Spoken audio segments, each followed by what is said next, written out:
Artinya tidak ada sesuatu yang sia-sia. Kalau ada seseorang menyakiti Anda, justru itu aset amal jariah Anda. Lakukan doa yang baik. Jangan ucapkan yang buruk. Mulai dari diri kita sendiri. Diri kita. Bismillahirrahmanirrahim. Bab memaafkan dan berpaling dari orang-orang bodoh. Bab ini mulia sekali. Tentu berat bagi orang yang tidak menggunakan keimanan di saat dia harus memaafkan orang yang berbuat salah pada dia. Kalau kita berjalan dengan akal manusia, apalagi ditunggangi dengan bisikan-bisikan syaitan, kita akan berpikir, untuk apa saya maafkan? Dia sudah menggibah saya, dia sudah memfitnah saya, dia sudah menyakiti saya, dan apapun alasannya. Namun Islam yang merupakan agama dari Sang Pencipta Allah Subhanahu wa taala dan satu-satunya agama yang Allah ridhai, sebagaimana Allah jelaskan dalam surah Al-Maidah surah nomor 5 ayat 3, potongan ayat 3 yang bunyinya al-yauma akmaltu lakum dinakum, hari ini aku sempurnakan agama kalian, wa atmamtu 'alaikum ni'mati, dan aku sempurnakan juga nikmatku pada kalian, wa raditu lakumul islam madina, dan aku ridho Islam sebagai agama kalian. Ini menjelaskan kepada kita sebagaimana Allah perintahkan, justru di saat itu kita disuruh memaafkan.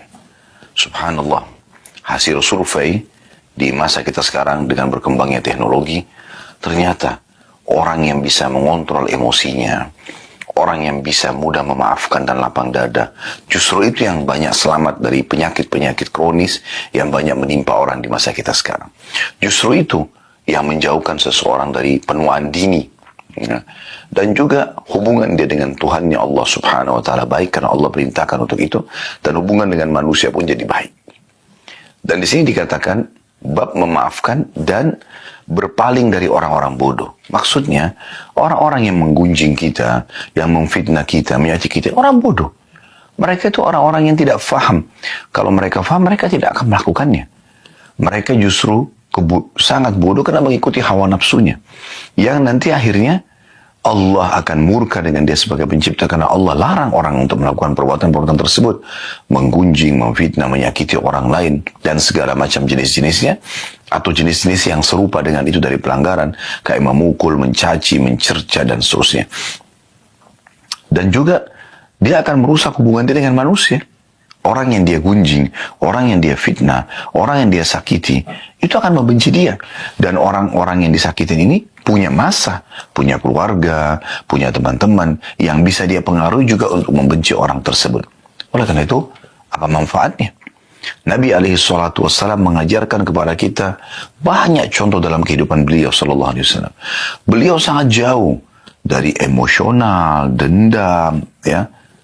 Kemudian juga putus asa, ya, yang biasanya muncul justru karena permasalahan-permasalahan seperti ini. Jadi seperti orang karena disakitin maka dendam, balas dendam, balaslah kebodohan dengan kebodohan. Nabi SAW tidak pernah lakukan itu. Wahsy saja yang sudah jelas membunuh pamannya di perang Uhud, masuk Islam, membebaskan kota Mekah, Nabi SAW menerimanya. Abdullah bin Abi Syarah, sepupunya Utsman bin Affan yang masuk Islam, kemudian dia menjadi penulis wahyu Nabi, lalu kemudian dia murtad dan dia mengiklankan kemurtadannya di Mekah, dan dia mengatakan semua yang saya tulis dari ayat-ayat Al-Quran yang Muhammad suruh itu saya palsukan.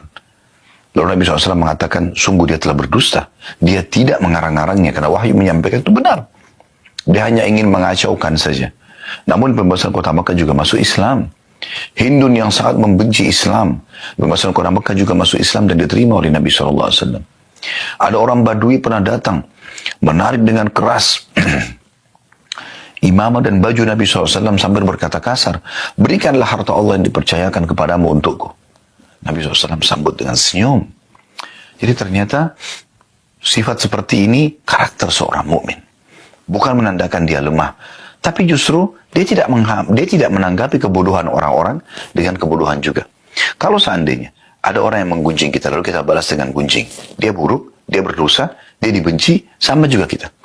Kalau dia memfitnah, lalu kita ikut juga memfitnah, maka sama saja posisi kita, tidak ada bedanya satu sama yang lain. Kalau dia menyakiti, kita juga menyakiti, sama saja. Ya. Bahkan dalam sebuah hadis, ya, dikatakan kalau seandainya seseorang itu terzalimi di dunia, kemudian dia tidak membalasnya, maka dia akan mengambil haknya sempurna pada hari kiamat nanti. Kalau dia sempat membalas, maka Allah akan melihat kadar balasan dia. Apakah kadar balasan dia itu sesuai dengan serangan yang datang kepada dia? Kalau misalnya balance, berimbang, maka selesai, impas. Yang menzalimi tidak akan dituntut, yang juga terzalimi tidak akan dituntut karena sudah membalas di dunia. Tapi sebaliknya, kalau seandainya orang yang disakiti ini di dunia membalas lebih besar daripada serangan yang sampai kepadanya, misal si B mencaci, menggunjing si A, lalu si A membalas dengan membunuh si B, kan membunuh lebih besar daripada menggunjing. Maka pada hari kiamat dia justru yang akan dituntut oleh Allah karena hukuman yang diberikan kepada orang yang menyakiti dia itu lebih besar. Coba Anda bayangkan, artinya tidak ada sesuatu yang sia-sia. Kalau ada seseorang menyakiti Anda, justru itu aset amal jariah Anda. Mungkin dari situ Anda akan menambah derajat yang tinggi di surga. Ini judul babnya, bab yang mulia, bab memaafkan dan berpaling dari orang-orang bodoh. Kita coba dengarkan teman-teman sekalian dalil-dalil yang diangkat oleh Imam Nawawi rahimahullah. Dimulai dari surah Al-A'raf ayat 199 beliau angkat, yang berbunyi firman Allah Subhanahu wa taala, "Khudhil afwa wa'mur bil 'urfi wa'arid 'anil jahilin." Ini sesuai dengan judul ya. Artinya, jadilah pemaaf wahai Muhammad dan suruh umatmu juga. Dan suruhlah orang mengerjakan yang baik atau ma'ruf, serta berpalinglah dari orang-orang bodoh. Nah, ini 3 pesan ilahi dalam ayat ini. Surah Al-A'raf 199. Perhatikan pesan Allah, khudil afwa.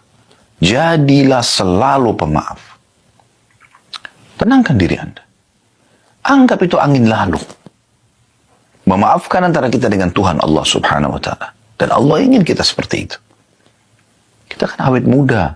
Kita akan jauh dari penyakit-penyakit kronis. Kita dapat pahala.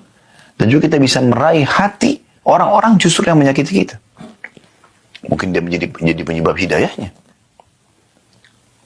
Disuruh dalam ayat ini, atau Allah SWT menyuruh Nabi Muhammad SAW, dan sekaligus untuk orang-orang beriman. Khudil afu. Jadilah pemaaf itu. Pesan yang kedua. Wa'mur bil 'urfi. Perintahkan orang untuk berbuat kebaikan. Ingatkan baik-baik. Yang kamu lakukan ini salah loh. Jangan. Allah marah. Allah larang. Islam melarang. Nanti akhirnya orang-orang akan menjauh dari kamu. Walaupun dia emosional. Kita dengan tenang. Wa'mur bil 'urf. Perintahkan kebaikan-kebaikan. Kalau orang berbuat jahat sama kita, motivasi dia untuk sadar. Yang ketiga pesannya, wa'arid 'anil jahilin. Jauhi orang-orang yang bodoh, berpaling saja. Kalau sudah dinasihatin, kita nggak balas, tetap aja dia sibuk mencari kesalahan kita. Udah arid, tinggalkan saja. Tak usah ya tanggapin. Ada orang di zaman kita sekarang, subhanallah, sibuk. Dia diserang di media, dia balas juga di media. Akhirnya, dua-duanya buruk. Coba Anda ambil resep sederhana. Jangan ditanggapin. Tidak usah ditanggapin. Anda punya akun media, Anda tinggal berikan gambaran kalau Anda tidak seperti itu. Selesai. Kalau Anda pun benar apa yang mereka ucapkan, kesempatan itu teguran. Anda jadikan bahan untuk Anda taubat kepada Allah SWT. Anda perbaiki, taubat kepada Allah, selesai. Kata Nabi SAW, at-taubatu jubbu ma qablaha. Taubat akan menghapuskan semua kesalahan yang lalu, termasuk bekas-bekasnya. Artinya, Allah Azza wa Jalla akan, ya, dengan kita taubat, akan memperbaiki keadaan itu. Walaupun tadinya kita salah. Ini sederhana. Ayat yang kedua, surah Al-Hijr ayat 85. Allah juga memerintahkan Nabi Muhammad SAW, fasfahis safhal jamil. Maka maafkanlah mereka dengan cara yang baik. Nah, ini juga pesan penting ini ya.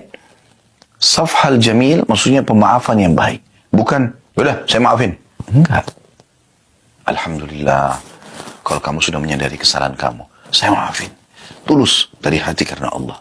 Ingat, muamalah seorang muslim sama Tuhannya. Di depan dia ini hanya sebab-sebab yang Allah datangkan. Ada tetangga yang menyakiti dia, ada teman yang menyakiti dia, pasangan hidup menyakiti dia. Allah mendatangkan mereka-mereka ini sebagai sebab. Seorang sahabat Nabi di Mekah, pada saat lagi disiksa oleh orang-orang Quraisy dan dia kesakitan.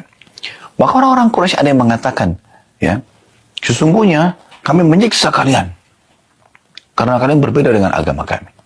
Jawaban mereka sederhana. Ketahuilah, yang membuat kalian seperti ini, kata si muslimah, ya, adalah Allah. Allah sedang menguji iman kami. Allah datangkan orang-orang untuk menguji iman kita. Tidak semuanya kehidupan mulus. Ada saja cobaan-cobaan yang datang. Tapi Allah memberikan kita cara. Fasfahis safal jamil. Ya. Maafkan dengan cara yang baik. Rangkul permintaan maaf. Rangkul taubatnya seseorang. Ya. Pengembalian hak Anda walaupun sudah berlalu dengan baik. Ingat, itu perintah Sang Pencipta Allah.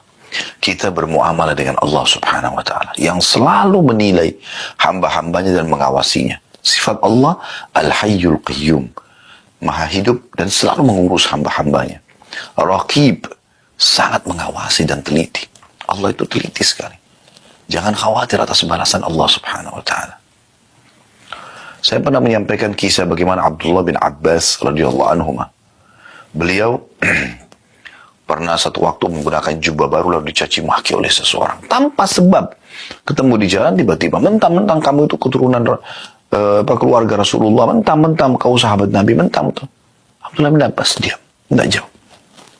Orang-orang di sekitarnya sudah jengkel nih, murid-muridnya segala macam. Ini siapa orang ini? Mencaci maki seorang ulamanya, sahabat dan ulamanya muslimin, keluarga Nabi SAW. Ini nggak masuk akal. Tapi karena Abdullah bin Abbas diam, mereka juga diam. Setelah selesai, karena orang itu nggak ditanggapin, maka habis kosakata dia. Kapan pertengkaran dan keributan akan terus berlanjut kalau Anda tanggapin, kan? Karena walaupun Anda benar, Anda juga jadi berubah sikap. Tutur kata Anda tadinya benar, Anda jadi salah. Mata Anda tadinya syahdu menjadi melotot, tangan Anda jadi melayang, kaki Anda jadi melayang, hati Anda jadi panas, kan banyak efek-efek yang tidak baik. Abdullah bin Abbas dengan tenang lalu mengatakan, apa kau sudah selesai? Orang itu mengatakan iya. Abdullah bin Abbas radhiyallahu anhu mengetahui orang ini sebenarnya cemburu dengan jubahnya. Maka dia buka jubahnya lalu dia mengatakan, ambillah ini hadiah dari kami. Lalu dia bilang kepada murid-muridnya, beritahukan alamat kami kepada orang ini, mungkin dia butuh bantuan yang bisa kita bantu. Akhirnya orang itu sadar akan kesalahannya dan kemudian menjadi muridnya. Begitu luar biasanya. Anda masih ingat kasus seorang Arab Badui yang kencing di masjid? Bagaimana Nabi SAW tanggapi? Orang datang ke masjid, buka celana, lalu kencing. Ini bahasa begitu. Tiba di masjid, kencing. Dia udah kencing. Ya. Maka hampir semua sahabat berdiri ingin menghajar orang ini. Ingin menghukumnya. Nabi SAW memberikan isyarat agar mereka tenang. Ya. Kemudian, beliau cuma mengatakan, ambilkanlah satu bejana air. Kemudian tuangkan di tempat dia kencing. Artinya kan dia sudah kencing orang itu. Kemudian dalam riwayat lain kata Nabi SAW sambil mendekati orang tersebut, sungguhnya ini adalah rumah Allah. Tidak layak untuk perbuatan seperti ini. Apa kata orang tersebut? Ya Allah, rahmatilah aku.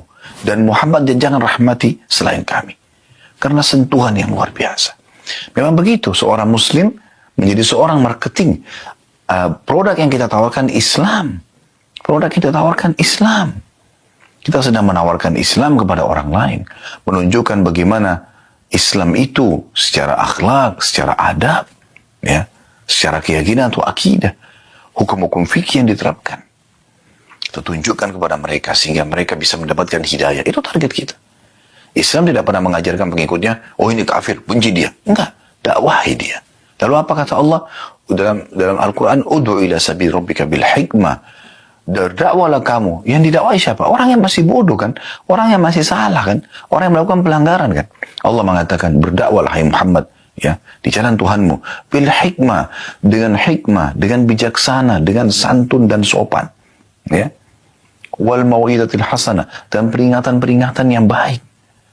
Sebelum Anda berikan ancaman orang kalau tinggalkan sholat akan dihukum begini dan begitu, Anda sampaikan dulu motivasi orang yang mengerjakan sholat. Dapat apa sih? Motivasi agar orang itu kalau jujur mendapatkan apa? Motivasi orang yang bersedekah dapat apa? Orang haji dan umrah dapat apa? Jangan langsung masuk ke ancaman. Targib dulu. Tarik orang untuk bisa masuk mendengarkan dan menerima agama ini.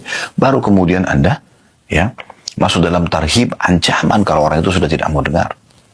Sudah begitu perintah. Ya. Jadi Allah subhanahu wa ta'ala memerintahkan kita agar seperti itu, berbuat baik. Mendakwahi mereka. Lalu Allah mengatakan, wajadilhum billati hiya ahsan. Dan kalaupun kau berdebat dengan cara yang baik. Tetap baik. Bukan cuma itu teman-teman sekalian, kita disuruh berbuat baik di kancah peperangan, di kancah jihad. Musuh sudah keluar dengan senjata. Kata Nabi SAW, kalau kalian harus membunuh-bunuhlah dengan cara yang santun. Bagaimana bunuh santun? Orang main tebas leher, orang main potong, tusuk badan.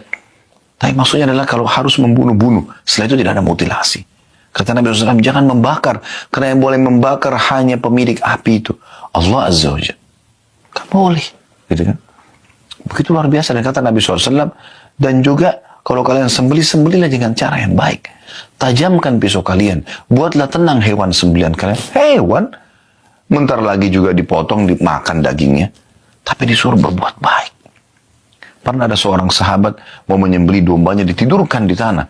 Lalu kemudian perutnya diinjak domba itu. Lalu dia asap pisaunya sambil domba itu melihatnya. Kata Nabi SAW, apa kau ingin membunuhnya 2 kali? Kenapa kau nggak lakukan sebelumnya? Kenapa tidak asap pisau di tempat lain? Jangan perlihatkan kepada dia. Efek-efeknya banyak. Karena dia stres, hewan itu bisa berontak dan lari, atau melawan, atau bahkan bisa membuat dagingnya jadi keras. Itu efek. Ya. Beda sekali dengan hewan sembelihan yang kita buat tenang. Nah, itu contoh. Pada hewan pun seperti itu. Umar bin Khattab radhiyallahu anhu pernah dikirim surat oleh Amr bin As dari Mesir. Pada saat Mesir sudah ditaklukkan, ada jalur air yang ingin dibuat oleh Amr bin As dari Sungai Nil menuju ke masyarakat Mesir, supaya masyarakat Kairo tepatnya, supaya air lebih gampang mereka raih daripada mereka harus menuju ke Sungai Nil. Maka beliau nyurat kepada Umar bin Khattab minta izin. Apa jawaban Umar radhiyallahu anhu? Saya khawatir, hai Amr, engkau akan membebankan tanah di atas kemampuannya. Tanah aja disayang. Tanah. Tapi dia, subhanallah, dengan keimanannya memahami masalah itu. Perhatikan bagaimana luar biasanya. Kemudian dari yang ketiga, surah An-Nur, ayat 22 diangkat oleh Imam Nawawi rahimahullah. Bunyinya, wal ya'fu wal yasfahu ala tuhibbuna ayyakfirallahu lakum. Dan hendaklah mereka memaafkan dan berlapang dada. Apakah kalian tidak suka bahwa Allah mengampuni kalian? Ayat ini, surah An-Nur ayat 22 turun kepada Abu Bakar radhiyallahu anhu. Anda mungkin sudah pernah dengar kisah kami sampaikan ya. Kisahnya unik sekali, kisah ifk.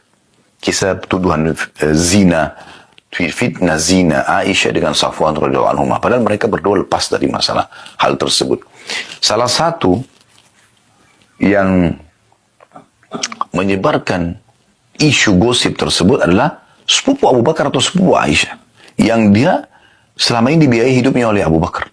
Setelah Abu Bakar tahu, Abu Bakar boikot orang itu. Manusiawi.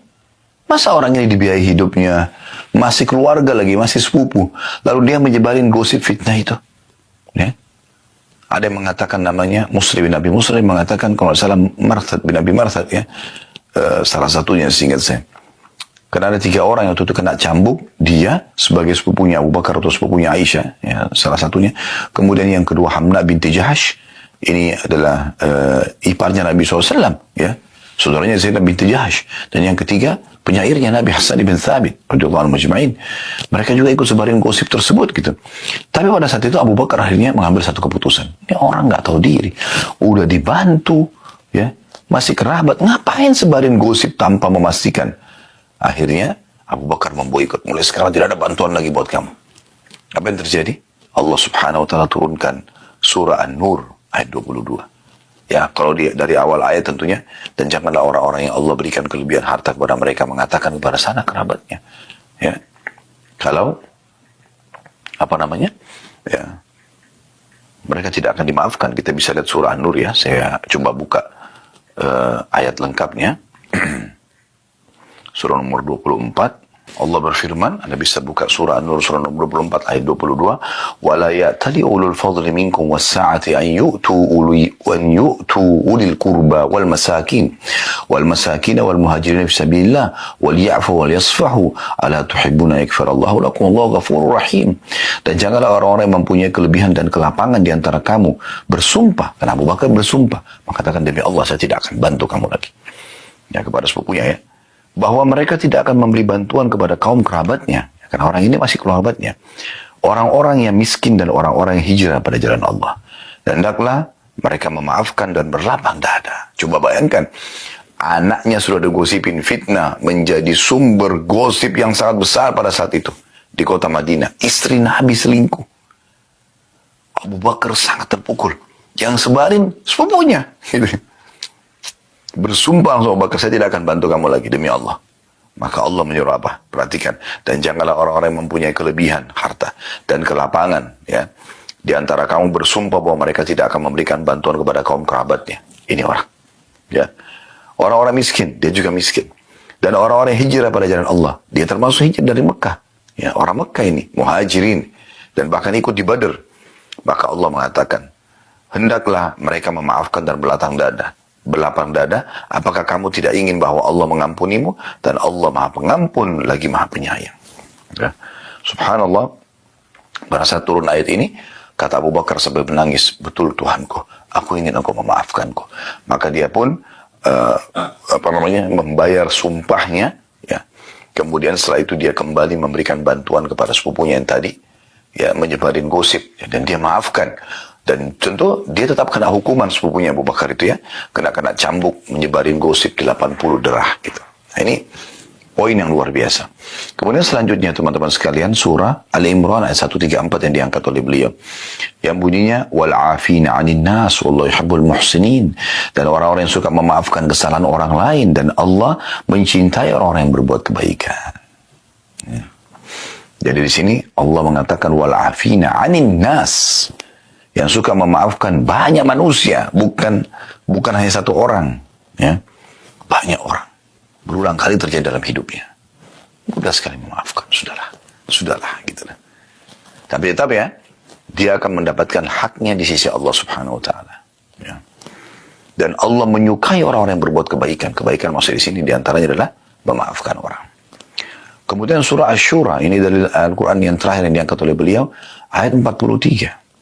Yang bunyinya wala man sabara wa ghafara inna dzalika lamin azmil umur. Tetapi barang siapa yang bersabar dan memaafkan, sesungguhnya yang demikian itu termasuk perbuatan yang mulia. Barang siapa yang bersabar gangguan orang dan memaafkan, sudahlah, gitulah. Orang bodoh, orang nggak paham. Gitu. Ya. Maka sesungguhnya, ya, itu termasuk perbuatan yang mulia. Lalu kata Imam Nawawi rahimahullah di sini, dan ayat-ayat dalam bab ini cukup banyak dan dikenal. Kita akan masuk ke hadis pertama, saudaraku seiman, dalam bab ini, bab 75, bab memaafkan dan berpaling dari orang-orang bodoh, hadis nomor 648 dari awal belajar. Betul, alhamdulillah kita sudah mempelajari 648 hadis, bahkan lebih daripada itu, karena terkadang dalam satu urut nomor seperti ini ada beberapa hadis atau beberapa riwayat. Hadis ini berbunyi dari Aisyah radhiyallahu anha. Beliau berkata kepada Nabi SAW, "Hal ata 'alaika yawmun kana ashadda min yawmi Uhud?" Qala laqad lakitu min qaumiki wa kana ashaddu ma lakitu minhum yawm al-'aqabah. إذ عرضت نفسي على ابن يليل ابن عبدي يليل ابن عبدي كلال."